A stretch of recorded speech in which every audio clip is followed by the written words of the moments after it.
Joining me today is Mike Moses, Chairman of the Mission Management Team, Mike Leinbach, Shuttle Launch Director, Good morning. Dr. Kuniaki Shiraki, JAXA's Executive Director of Human Space Systems and Utilization Mission Directorate, and Kathy Winters, Shuttle Weather Officer.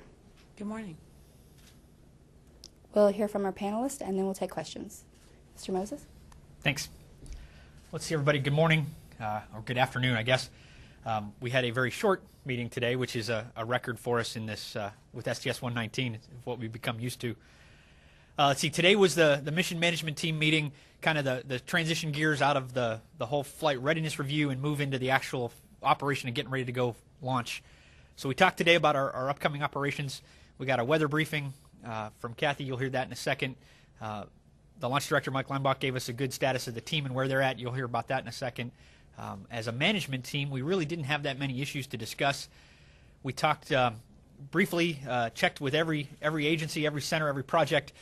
No one had any issues. We did talk a little bit on the vehicle. We had an issue back on STS-124 where one of the OMS engine controllers, a gimbal controller, basically controls where that engine nozzle points to steer that OMS engine, had a hiccup on the secondary controller during launch.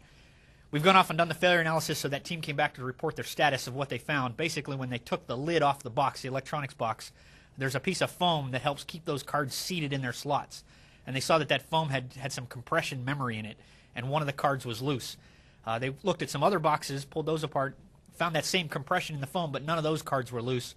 Looking at the history, it looks like this card just might have been loose from the very beginning. The other aspect is the orientation of the box during ascent. There's a primary controller and a secondary controller, both within that same box, on a whole bunch of different computer chip cards. The secondary controllers are kind of pointed in an off-axis place so that under launch vibration you think they might vibrate a little bit. The primary controllers are located up and down in the plane, in the Z-plane, so launch G-loads will keep those cards seated. So that's kind of some of the flight rationale, but really what it came down to is just the redundancy, and it's kind of a testament to the team. We talked at length about flow control valves and went into everything we needed to know there. This one was pretty simple.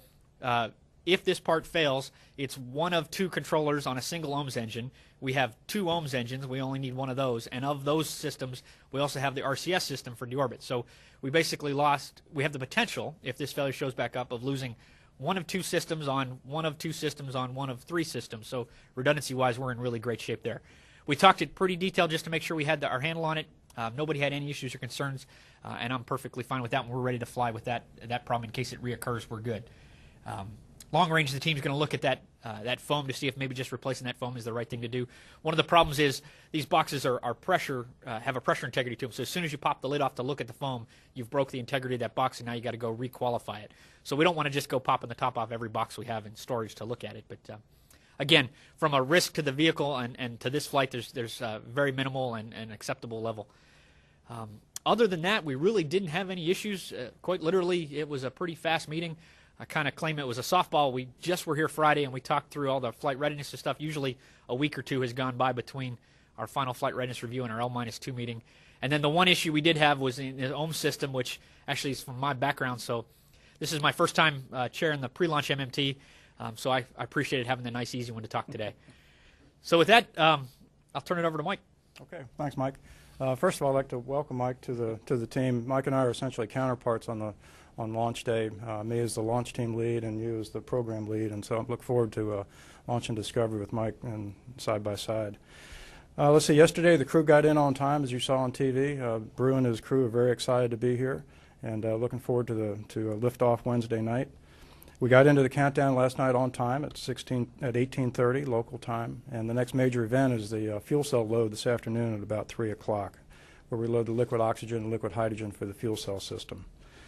We get into RSS retract early Wednesday morning in preparation for tanking, and leads up to the opening of the launch window at 9:15 Eastern Time Wednesday evening.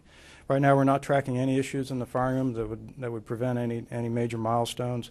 A couple of IPRs over the weekend, but no big deal. So the team is anxious to go. We're fully trained, ready to execute this mission. Thanks. Thanks, Mike. Dr. Shiraki? Yes.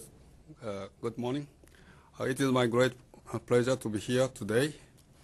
I am expecting that this week will become a historical event for Japan's human space program.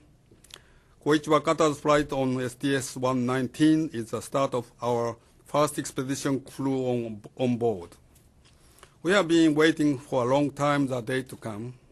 We expect his activities on board, such as science experiment, as well as ISS operation and maintenance.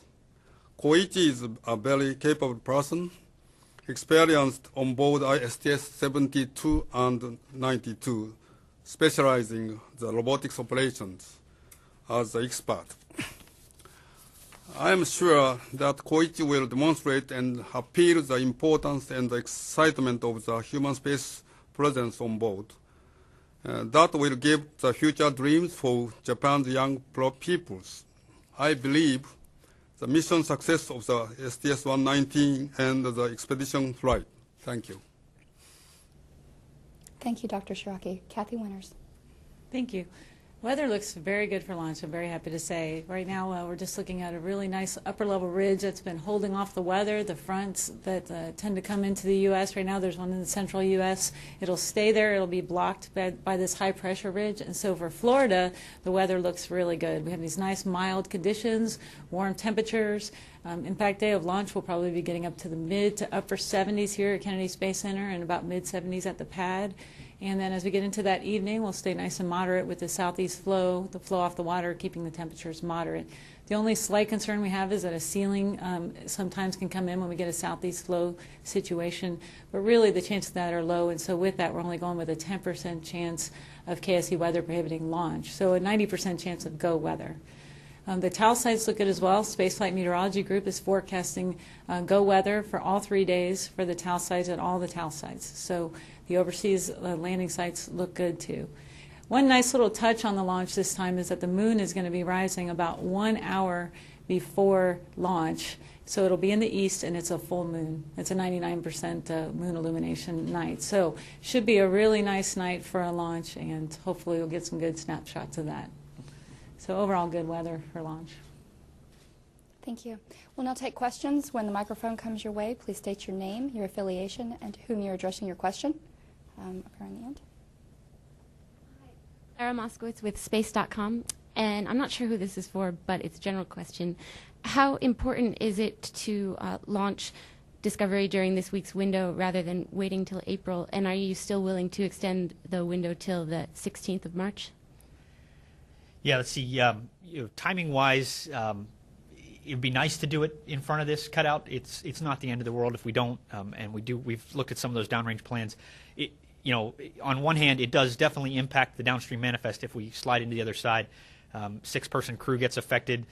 We looked at some of the sequencing of the next launches, and we'd probably keep those in order. So there's a lot of work that would trickle down from that.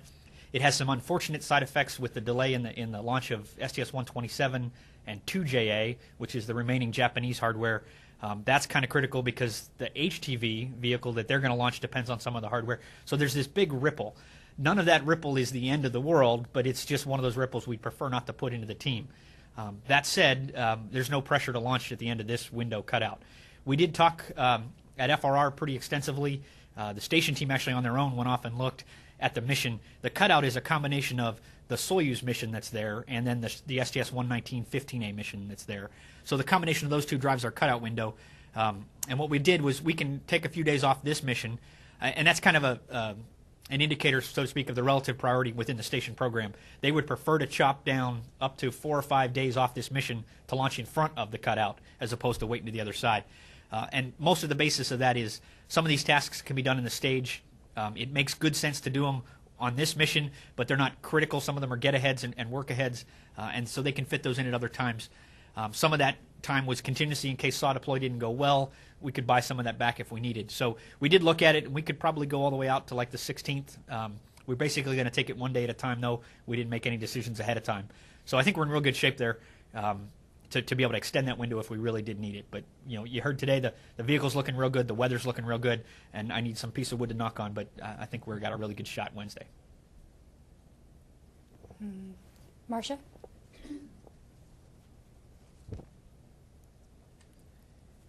Marcia Dunn, Associated Press for Mike. If you can go up to and including the 16th, how many shots at launch do you really get? Could you talk about turnaround